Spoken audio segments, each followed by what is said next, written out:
Hi friends, this is Mayur, you watching beyond Bollywood plus. आज बात होगी मलयालम फिल्म 2018 की, लेकिन उससे पहले please subscribe to my channel and don't forget to press the bell icon. अक्सर कहा जाता है कि media critics they are pessimistic people, और हमेशा वो क्रिटिसाइज ही करते रहते हैं। लेकिन ये कहूंगा कि ये जो फिल्म है 2018, ये भले ही ऑब्वियसली एक केरला में जो 2018 में जो बाढ़ आई थी, उस उसके ऊपर ये फिल्म बेस्ड है। लेकिन फिर भी हम कहेंगे कि इस डार्क क्लाउड में हम एक सिल्वर लाइनिंग देखते हैं। अब ये सिल्वर लाइनिंग ये है कि आप कहीं पे भी देख लिए दुनिया भर में, कि कोई जब नेचुरल डिजास्टर आता है, कोई प्रलय आता है, तो वो कोई भेदभाव नहीं करता, रंग रूप जात पात या इकोनॉमिक डिस्पैरिटी, उसको वो कभी देखता नहीं। उसकी चपेट में जो आता है वो अपने उन सबको अपने साथ ले लेता है। अब दुर्भाग्य से ऐसे ही सीन्स हमें देखने को मिले थे क्या 2018 केरला में, जहां मेरे करीब से कुछ 500 लोगों की जान गई थी, और ऑब्वियसली काफी स्टेट को नुकसान हुआ था। तो खैर, डायरेक्टेड बाय जूड एंथनी जोसेफ, 2018। इसका जो आप देखेंगे, इसका जो मोटो है, जो इसकी कैशलाइन है, that everyone is a hero. और बिल्कुल आपको वैसा ही इस फिल्म में देखने को मिलेगा। अब इसमें मैं कहूंगा एक प्रमुख हीरो जो है, वो है that Anoop, that's played by popular Malayalam actor Tovino Thomas. Anoop एक इंडियन आर्मी ड्रॉप आउट है। इन्होंने कई साल पहले इंडियन आर्मी में ज्वाइन किया था। इनको शौक था, लेकिन फिर कुछ कारण के कारण ये आर्मी छोड़ के आ गए थे। अब आज वो बेरोजगार है, लेकिन इसका इनका नेचर इतना अच्छा है कि ये सबसे प्यार से बात करते हैं, और खासकर बच्चों से। और जिसके अंदर एक प्रमुख बच्चा है, एबिन, जिसे अनूप रोली पोली कहते हैं। तो अनूप का नेचर एक चंचल है कि लोगों की हमेशा मदद करना, और ये कभी भी अपनी जान जोखिम में डालने से डरते नहीं है। और बाढ़ में हमें वही देखने को मिलता है, ये एक बार नहीं, मेरे ख्याल से अनगिनत बात अपनी जान जोखिम में डाल के लोगों को बचाने जाते हैं। इस कैरेक्टर की ये खूबी मैं कहूँगा कि ये जो आपको जताता है कि एक इंडियन आर्मी का एक ड्रॉप आउट भी, वो कितना, सच कहे तो वो कितना बलवान है, और वो कितना अच्छा है। और जब आप कोई भी फ़िल्म हो, जब वो Indian armed forces, Indian army इन्हें रिस्पेक्ट देती है, तो मैं कहूँगा उसे एक पैन इंडिया अपील तो आ ही जाती है। एक इंटरेस्टिंग सीन है कि कैसे अनूप गुज़रते हैं एक गली में से अपने विलेज की, और कुछ लड़के हैं गली के, वो गाना गाते हैं, संदेशे आते हैं। अब ज़ाहिर है मलयालम फ़िल्म में हिंदी वर्ड सुनना और ये गाना सुनना, वो तो ख़ैर जो हमारी हिंदी दर्शक, उन्हें अच्छा लगेगा। उनकी नज़र में शायद ये एक पैन इंडिया स्ट्रैटेजी होगी, लेकिन हम इस तरह देखते हैं कि वो जो लड़के हैं, वो बेसिकली अनूप का मज़ाक उड़ा रहे हैं। और दूसरी ओर कहीं न कहीं ये आपको जो बॉलीवुड की जिंगोइस्टिक फ़िल्म्स है, not just Bollywood, even south में भी काफ़ी जिंगोइज़्म रहता है। कहीं न कहीं आई थिंक उसके प्रति भी ये एक सटल डिग लेती है। द फ़िल्म ऑब्वियसली मैं कहूँगा कि दैट अनूप इसमें प्रमुख हीरो है, और टोविनो थॉमस लाजवाब एक्टर है। हमने इससे पहले उनकी फ़िल्म मीनल मुरली देखी थी, और उस फ़िल्म में भी इन्होंने हमें बिल्कुल मैं कहूँगा फ्लोर कर दिया था।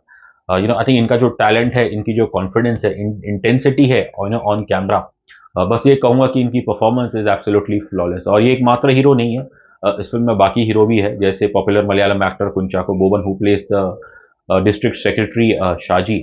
और फ़िल्म में काफ़ी कैरेक्टर्स हैं, लंबी फ़िल्म है, कुछ आई थिंक 1 आवर फिर 155 मिनट्स की फ़िल्म है। और अनूप के अलावा इसमें शाहजी है, और कुछ बाकी कैरेक्टर्स हैं, जिसके अंदर प्रमुख एक और है, Alex, that's played bye Asif Ali.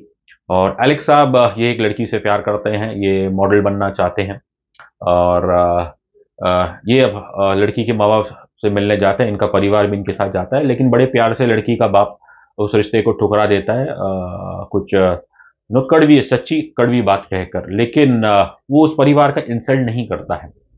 और केरला की अगर हम जो अक्सर जो बात करते हैं कि कैसे जो उसका कॉस्मोपॉलिटन कल्चर है, ऐसा सुनने में आता है, हमने कभी केरला गए नहीं हैं। और एक बात हमें अच्छी लगी कि जूड एंथनी जोसेफ साहब ने ये कोशिश नहीं की कि केरला को शुरू से ये दिखाने की कि भैया ये तो कोई धरती पे एक स्वर्ग है। जो केरला में obviously caste, class, economic disparity, वो भी आपको इस फ़िल्म में देखने को मिलती है। और बस ये है कि जब कोई प्रलय आता है, तो तब ये सब लोग एकजुट होके इंसानियत की सेवा करते हैं। और ओवरऑल मैं कहूँगा टोविनो थॉमस तो है ही लेकिन बाकी एक्टर्स, कुंचाको बोबन, और फिर there is one young actor called Tanvi Ram, who plays Manju, the love interest of Tovino, और इनका काम भी बहुत ही अच्छा है। ज़ाहिर है, जब ऐसे प्रलय आता है तो आप उम्मीद करते हैं कि जो मर्द हैं, वो they will be at the forefront in terms of rescue act. लेकिन जो इस फ़िल्म में औरतें हैं, उनकी भूमिका भी बहुत अच्छी है। अब चाहे वो हाउसवाइफ ही हो, क्यों ना हो, वो सब अपनी इस कठिन समय में वो अपनी भूमिका निभा रही है। जिसके अंदर जो तन्वी तन्वी का कैरेक्टर है, वो भी वो इस गाँव में नई आई एक टीचर है, और पहले ही दिन जब वो आती है अपनी क्लास में जाती है और वो सभी बच्चों के लिए एक चॉकलेट लेके जाती है। तो ज़ाहिर है, आई थिंक अनूप का जो एक नेचर है, फ्रेंडली नेचर है, हेल्पफुल नेचर है, वही नेचर आपको मंजू में भी देखने को मिलेगा। और इन दोनों के बीच में ज़्यादा शायद मे बी इस इनकी रिश्ते को थोड़ा और एक्सप्लोर कर सकते हैं, लेकिन क्योंकि ऑब्वियसली जो ट्रेजेडी है, जो प्रलय है, वो ज़्यादा इम्पोर्टेंट इश्यू है। इसलिए इस डायरेक्टर ने आई थिंक इस रिलेशनशिप को ज़्यादा एक्सप्लोर करने से शायद ठीक ही समझा है। तकरीबन सभी की परफॉर्मेंस अच्छी है। हाँ, बस फ़िल्म में कुछ 2 गोरे कैरेक्टर्स हैं जो पोलैंड से आते हैं, एक हस्बैंड वाइफ। और हाँ, आई थिंक उनकी एक्टिंग शायद ऑब्वियसली थोड़ी इतनी खास नहीं है, बट कहते हैं अतिथि देवो भव। और ऑब्वियसली पिछले हफ्ते द केरला स्टोरी आई थी, और उसका एक अलग विषय है, बिल्कुल सीरियस इश्यू पे बात करती है। और कहीं न कहीं शायद उस फ़िल्म का जो एक एलिगेशन लगा है कि शायद ये देश को पोलराइज़ करती है। आप ये चीज़ आपको दो 2018 में देखने को नहीं मिलेगी। हाँ, लेकिन एक चीज़ पॉइंट करूँगा, जो डायरेक्टर साहब हैं, उन्होंने बड़े क्लेवर तरीके से कुछ अपना एक सटल पॉलिटिकल मैसेज तो नहीं कहूँगा, but he is not pandering to any left और डेमोक्रेटिक फोर्सेस इन केरला। और फ़िल्म की शुरुआत में जब वो ज़िक्र करते हैं 1999 फ्लड्स का, और उसके अंदर हमें एक आवाज़ सुनने मिलती है कि चलो ये तो अभी टल गया, अब इस आगे कभी ऐसा दिन देखने को नहीं मिलेगा। और 2018 में भी अगर आप देखें कि जो इस फ़िल्म में जो चीफ मिनिस्टर है या उनकी पार्टी है, शुरू में एक थोड़ी ब्यूरोक्रेसी आपको देखने को मिलेगी।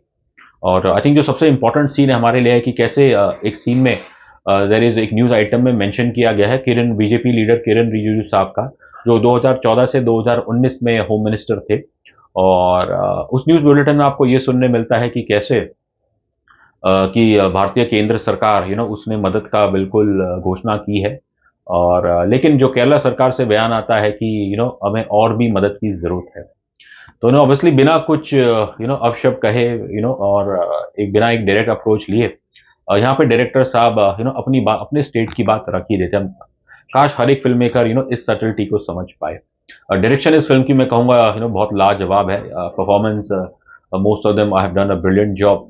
और सबसे अच्छी जो इस फ़िल्म की ये है कि जो आपके सामने जो दृश्य दिख रहे हैं, इसकी जो सिनेमेटोग्राफी है और जो प्रोडक्शन डिज़ाइन है, मतलब बिल्कुल आपको ऐसा लग रहा है कि ये वाक़ई में प्रलय, वाक़ई में ये तूफ़ान आपकी आँखों के सामने हो रहा है। तो टेक्निकल फ़िल्म इज़ ब्रिलियंट मैं कहूँगा, और दाद देनी पड़ेगी प्रोडक्शन डिज़ाइनर, सिनेमेटोग्राफर। और फ़िल्म का जो म्यूज़िक भी है, बैकग्राउंड स्कोर तो म्यूज़िक तो है ज़बरदस्त। जो एक आध गाने हमें सुनने मिलते हैं, खैर Malayalam audience are the best to जज दैट, लेकिन हमें वो सुनने में बहुत अच्छे लगे। अंत में मैं तो ये कहूँगा कि बस ये फ़िल्म एज़ ऑलवेज़ मैसेज देती है कि प्रलय, जब कोई नेचुरल डिज़ास्टर आता है तब इंसान को एक अपनी इंसानियत दिखानी चाहिए। But at the same time ये आपको ये भी कहता है कि आप किसी प्रलय का इंतज़ार मत करो अपनी इंसानियत दिखाने के लिए। ये चीज़ आप रोज़ अपने when the sun is shining, ये आप अपने डेली ज़िंदगी में भी आप ये कर सकते हैं। तो ओवरऑल तो ये फ़िल्म इसने हमें काफ़ी मैं कहूँगा काफ़ी प्रभावित किया। ये फ़िल्म आपको रुलाती है, इसके अंदर एक ह्यूमर भी है। तो मैं कहूँगा एक ट्रेजेडी को लेके आपने एक डायरेक्टर साहब ने एक ऐसी फ़िल्म बनाई है जो आपसे पूरी तरीके से इमोशनली कनेक्ट कर देती है। रेटिंग की बात करूँ तो हम इस फ़िल्म को देते हैं 5 में से 4 स्टार।